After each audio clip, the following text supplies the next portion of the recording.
नाज़रीन, ब्रेक से पहले हम बात कर रहे थे डॉक्टर फसीउल्लाह मीर के साथ साइनसाइटिस के हवाले से। आइए बातचीत का सिलसिला आगे बढ़ाएं।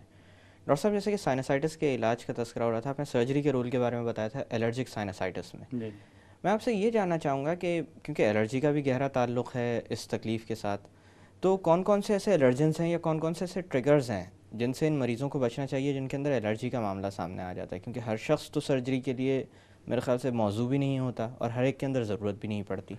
एग्जैक्टली। एक्चुअली एलर्जी क्या है? तो अगर हम ये समझ लें कि what is allergy. Allergy is an altered reaction of the body, एक गैर आदि फेल है जिस्म का एक खारिजी चीज़ के ख़िलाफ़। जी। और खारिजी चीज़ आमतौर पर ये प्रोटीन होती है जिसे हम एलर्जिन कहते हैं, उसी से लफ्ज़ बना एलर्जी। तो जिस्म का ये गैर आदि फेल है। नाक में धूल, मिट्टी, फंगस हर चीज़ जा रही थी जी, और छन जाती थी। सुबह उठते थे हम, निकालते थे और बिल्कुल नाक साफ़ कर साफ़ कर लेते थे। लेते तो कुछ थोड़ा सा निकल आता था नाक से। अब हर आदमी सुबह नाक साफ़ करता है, नाक वज़ू में पानी से नाक साफ़ बिल्कुल, करते हैं, बिल्कुल। तो तमाम जितनी चीज़ जमा है वो निकल आई। उस जो जो निकलती है चीज़ जमी हुई करंट सी नाक से, तो वो जो निकलता है उसमें मिट्टी है, उसमें पॉलन्स हैं, उसमें फंगस है, गर्द गुबार होता उसमें है। गर्द गुबार है, कॉटन फ्लेक्स हैं, कारपेट का वो है, बिल्लियों का बाल के फर्स हैं या उसके बहुत सारी एपिथेलियम में चीज़ें आ बहुत जाती सारी हैं। चीज़ें हैं। तो इनफैक्ट हम एलर्जी हमारे जिस्म में होने से इन चीज़ों के किसी एक के ख़िलाफ़ हवा में हम फंस जाते हैं कि हमारी नाक कबूल नहीं करती। पहले अच्छी थी, अब नाक सुड़-सुड़ करने लगती, थोड़ी बंद होने लगती है, जिसका हमें अंदाज़ा नहीं होता। फिर वो एलर्जी की वजह से सूजन होकर साइनस के सुराख बंद होने लगते हैं। इसको अवॉइड कैसे करें? अगर एलर्जी हो जाए तो अवॉइड तो हम कर नहीं सकते, सांस लेना हम रोक नहीं सकते। तो हमें ये आइडेंटिफाई करना होगा कि किस चीज़ से एलर्जी है। तो पहले तो देखें घर में पेट्स तो नहीं है।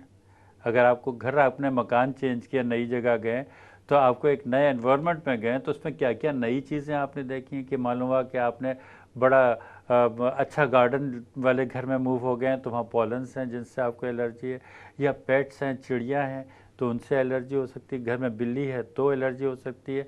तो ऐसे लोगों को चाहिए कि या तो कारपेट वगैरह हो तो कारपेट हटा दें। Carpet is the worst thing. और कारपेट के नीचे जो है कुछ हाउस डस्ट माइट होते हैं जी, जो मर जाते हैं, और वो जब ड्राई होकर हवा में जाते हैं तो हमें नज़र तो नहीं आते, लेकिन वो गर्द और गुबार का एक हिस्सा बन जाते हैं जिससे शदीद एलर्जी होती है। अच्छा, ये तो हो गया कि इससे बचाव के लिए एक तो हमने कारपेट हटा दिया। हमने फर्नीचर, घर का हम कहते हैं जिनको एलर्जी हो, कि अपने बेडरूम का फर्नीचर कम से कम कर दें और उसमें हेवी कर्टन्स ना हो।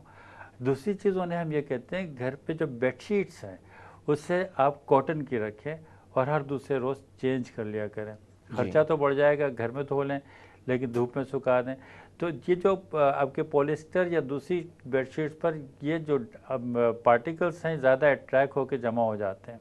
जी, तो ऐसे लोगों का पिलो भी अब हम कहते हैं कि कॉटन पिलो कॉटन कवर के होना हों। चाहिए। तो एक तो ये एहतियात कर लिया आपने। अगर आपको वूल वगैरह से है तो सर्दी में आप उससे बचें कि वूलन उन कपड़ों से परहेज़ करें जिनसे आपको एलर्जी होती है। ये होने के अलावा हमें ये देखना है कि एंटी एलर्जिक मेडिसिन लेते रहें। नींद से मुबर्रा बहुत सी मेडिसिन से, पहले तो ये थे कि हम एंटी एलर्जिक देते तो नींद बहुत आती थी, बिल्कुल। तो उससे कंट्रोल कर लें। तो half of the allergic condition is controlled by medicine alone. और हम सर्जरी एलर्जी के लिए नहीं करते। एलर्जी से बहुत तंग आ जाए तो उसकी शिद्दत को कम करने के लिए बाज़ कॉटरी, डायथर्मी या लेज़र कर देते हैं कि सेंसिटिविटी नेज़ल म्यूकोसा की कुछ कम हो कम हो जाए। जाए। लेकिन मेन मकसद ये होता है कि लोगों की जिनकी नाक की हड्डी टेढ़ी हो तो उनमें ये एलर्जी अगर होता है तो वो ज़्यादा ऊद कर जाती है, तो ऐसी सूरतों में बाज़ नाक की हड्डी को करेक्शन कर देते हैं। तो this is the precaution against the जिनका एलर्जीज। एहतियात करना जी जी। चाहिए।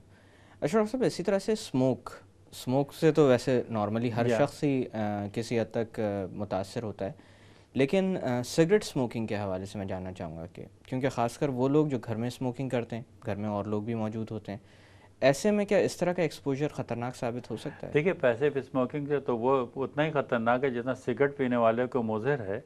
वही पैसिव स्मोकर जो घर पे आके बीवी बच्चे हैं बेडरूम में पीते हैं लोग, तो खुदारा ख्याल करना चाहिए उन्हें कि ख़ुद तो आप उतनी वो कर रहे हैं, उतना ही उनको भी आप जो बेचारे नहीं पी एक्सपोज रहे हैं कर उनको रहे हैं। एक्सपोज कर रहे हैं। तो स्मोक से इरिटेशन तो होता है। और एलर्जी तो वैसे उसकी बू से खासे लोगों को एलर्जी होती है, जी बर्दाश्त नहीं होती। तो smoking itself is bad.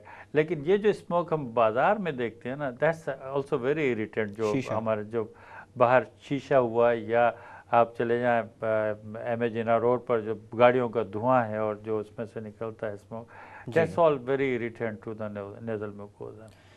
Doctor साहब, इसी तरह से ओवर द काउंटर ड्रग्स का आपने तस्करा किया था, किस किस तरह की दवाएं ज़्यादातर इस्तेमाल की जाती हैं इस मसले पर काबू पाने के लिए? उन दवाओं का भी जिक्र चाहूँगा जो लोग अपने तौर पर इस्तेमाल कर लेना शुरू कर देते हैं, और इसी तरह से उन दवाओं के बारे में भी जानना चाहूँगा जो तजवीज़ की जाती हैं। कुछ यहाँ एक मैं थोड़ा सा कंट्रोवर्शियल सा मेरा स्टेटमेंट होगा, लेकिन मैं ये कहूँगा कुछ लोग अपने नज़ले को कंट्रोल करने में अगर ले लेते हैं कुछ दवाएं, तो उसमें कोई उज़र नहीं मैं समझता नज़ले में। जी I do believe as an ENT surgeon कि अगर नज़ले को हम कंट्रोल नहीं करते हैं तो बस आगे घर कर लेता है। बेहतर तो ये है कि डॉक्टर से रुजू करें। ये नज़ले में जैसे क्लैरिटीन वगैरह जो है ना, ये नॉन सेडेटिव मेडिसिन्स जी अक्रॉस द काउंटर बाहर भी मिल जाती हैं। तो बगैर नुस्खे की दवाएं जो एंटी एलर्जिक की ली जा सकती है। जैसे घर पे कहते थे लोग जोशांदा पी लें, व्हाट इज़ जोशांदा? Is same anti allergic in it. जी तो मैं हकीमों को प्रमोट नहीं कर रहा, लेकिन यह कि मैं उनको ज़िद भी नहीं कर रहा, क्योंकि ये चीज़ें हैं जिससे हम बेहतर तौर पर बच सकते हैं। तो गर्म मशरूबात हैं इस मौसम में, दैट्स गुड कि to avoid all this things. और एंटी एलर्जिक जो अक्रॉस द काउंटर वाली मेडिसिन एक हद तक तो मैं अलाउ करूँगा, लेकिन अगर आपको बुखार है या 2-1 दिन में सही नहीं हो रहा तो you must see a doctor. और फिर हमसे आप मदद लेके आपके मुआयने के साथ में हम आपको फिर बताएं तो फिर वो दवा लेनी चाहिए। तो एंटी एलर्जिक जो आपने कहा कि अक्रॉस द काउंटर जो मिल जाती हैं, ठीक है, छोटी मोटी एंटी एलर्जिक तो ले सकते हैं लोग, और उससे खासे लोग अपने आप को बचा लेते हैं मज़ीद जी प्रॉब्लम से। अगर ये बढ़ जाए तो हमें न सिर्फ ये कि एंटी एलर्जिक देनी पड़ती है, बल्कि एंटीबायोटिक और कुछ लोकल थेरेपी भी देनी पड़ती है। डॉक्टर साहब, इसी तरह से एंटीबायोटिक्स जब तजवीज़ की जाती हैं, इसमें भी दो मामले सामने आते हैं। एक तो ये कि आप किसी साइनसाइटिस के मरीज़ को अगर एक दफ़ा एंटीबायोटिक तजवीज़ कर दें तो बहुत मुमकिन है कि अगली दफ़ा उससे मुशाबहत रखने वाली तकलीफ़ पर वो ख़ुद लेना शुरू कर देगा। और दूसरा कोर्स को मुकम्मल करने का, क्योंकि हमारे यहाँ होता ये है कि एक दफ़ा जब तकलीफ़ कम होती है तो हम समझते हैं कि हम आज़ाद हो गए बीमारी से और अब दवा की ज़रूरत नहीं। और कुछ लोग इनोसेंटली भूल जाते हैं। बिल्कुल। कुछ तो मैं उनको माफ़ी दूंगा कि 3 दिन में ठीक हो गए, उन्हें याद ही नहीं रहा कि बीमार थे, तो चलो उस हद तक तो माफ़ी है। लेकिन उन लोगों से जिनको हमने एंटी एलर्जिक दवाएँ दी हैं, उन्हें 1 हफ़्ता खानी चाहिए। मैं गया था इन्फेक्शियस डिजीज़ के एक कॉन्फ्रेंस अटेंड की थी, एक लेक्चर में, उसमें WHO का एक रिकमेंडेशन था कि those medicine which were given for 5 days should be given for 10 days, specially हमारे इन इलाकों में, क्योंकि हम लोग इतनी बेरब्त एंटीबायोटिक्स ले लेके और अपनी बीमारियों को रेजिस्टेंट कर दिया हमने। तो हमें, अब मैं एंटीबायोटिक किसी को 5 दिन देता था तो मैं 8 और 10 दिन देता हूँ, और फिर मैं उन्हें ताकीद करता हूँ कि आप ये लेते रहें। और वो लोग जो एंटीबायोटिक्स लेते हैं उन्हें भी ये याद रखना चाहिए कि एंटीबायोटिक्स को अगर हम आधे में छोड़ दें तो उनके जो जरासीम जिस्म में रह गए हैं उन्हें उस दवा की आदत हो गई है, और फिर आइंदा उस दवा को वो रेजिस्ट करेंगे और जल्दी उस दवा का असर नहीं होगा उन जरासीम पर। वही जरासीम जब दूसरे के पास जाएंगे तो उसको बहुत तंग करेंगे। तो रेजिस्टेंट बहुत सीरियस मैटर बनता जा रहा है ग्लोबली हो रहा है। अच्छा डॉक्टर साहब, इसी तरह से नेज़ल डीकंजेस्टेंट्स की बात होती है, स्टीम लेने की बात होती है, इन चीज़ों को कहाँ रखा जाता है? और क्योंकि स्टीम वगैरह तो ये तो ऐसी चीज़ें हैं जो लोग अमूमन घर पे भी कर लेते हैं बगैर किसी डॉक्टर से मशवरा लिए हुए, करना चाहिए?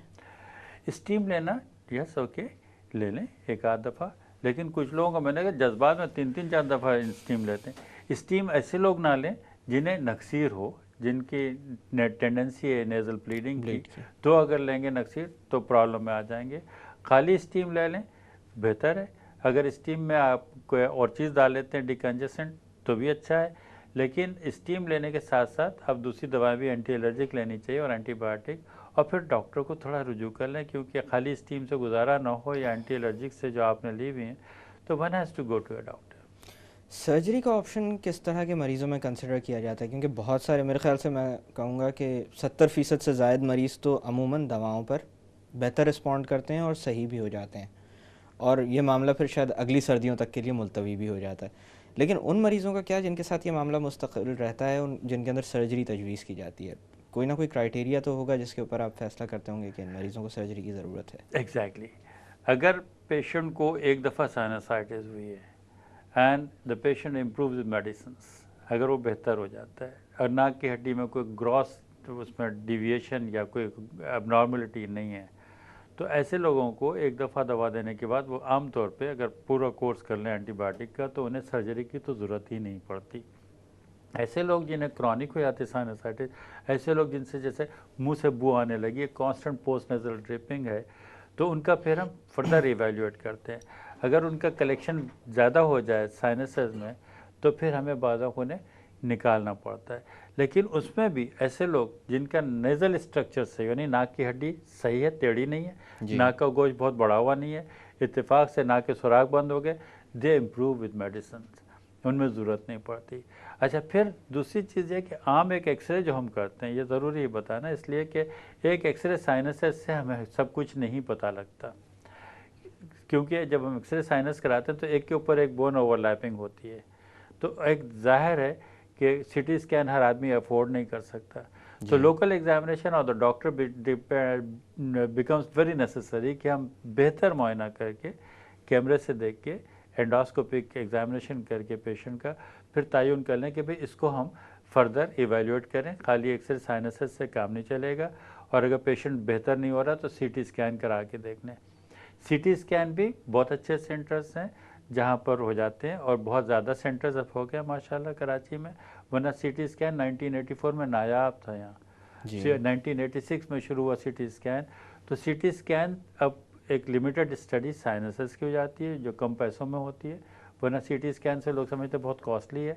एक लिमिटेड स्टडी 3 से 4 हज़ार रुपये तक हो जाती है, और उसको हम देखने के बाद ये फिर डिसाइड कर सकते हैं कि whether the surgical intervention is really necessary और नॉट। डॉक्टर साहब, यहाँ पर थोड़ी देर के लिए बातों का सिलसिला रोकते हैं। नाजरीन, वक्त हो एक छोटी सी कमर्शियल ब्रेक का। ब्रेक से वापस आकर साइनसाइटिस के हवाले से मज़ीद बात की जाएगी। Stay with us.